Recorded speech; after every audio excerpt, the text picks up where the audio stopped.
Alors les enjeux de ce soir, c'est d'inaugurer un nouveau cycle de conférences sur l'innovation en santé.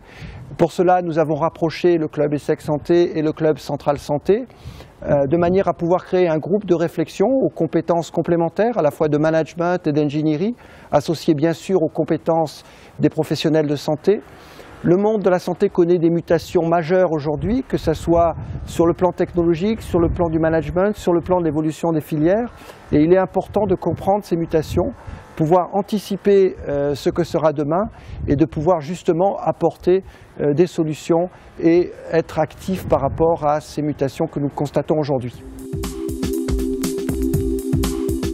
Alors, la vraie question, quand on parle de santé d'un paléanthropologue, c'est à se demander effectivement, est-ce que le monde de la santé est devenu un mammouth, au sens où c'est un animal disparu et toute l'idéologie, l'idée autour de cet animal, c'est qu'il était, ça y est, il était arrivé au bout, il n'en pouvait plus, même avec ses longs poils.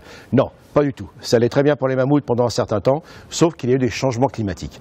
Aujourd'hui, l'homme est confronté à des changements comme par le passé, c'est-à-dire une première coévolution. Nous continuons à coévoluer avec les agents pathogènes, avec nos environnements, ce qui se passe dans la ville, etc.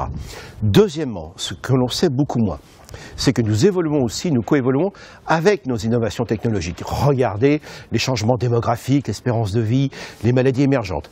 Et puis, bien sûr, une troisième coévolution arrive aujourd'hui. Les nouvelles technologies. Ça, c'est devenu fulgurant. Elles ont toujours été là, depuis 2 millions d'années. Mais aujourd'hui, ces technologies sont en train de pénétrer l'ensemble des aspects de notre société et, bien sûr, impacter la santé. Alors, comment répondre à ces nouveaux enjeux qui vont extrêmement rapidement?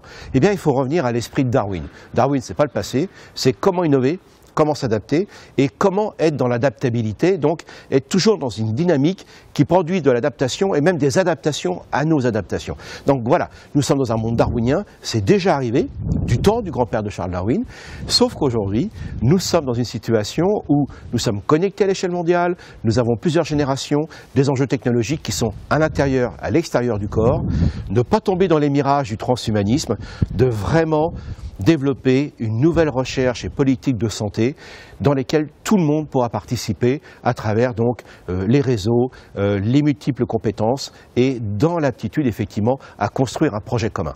Je rappelle par rapport au transhumanisme qui est une forme assez centrée sur les individus et leurs besoins personnels. Les plus grands progrès qui ont été faits dans la santé, dans l'histoire de l'humanité, c'est après la Seconde Guerre mondiale, parce qu'il y avait un projet de société. Donc la santé ne pourra pas faire l'économie d'un projet de société et d'un nouvel humanisme.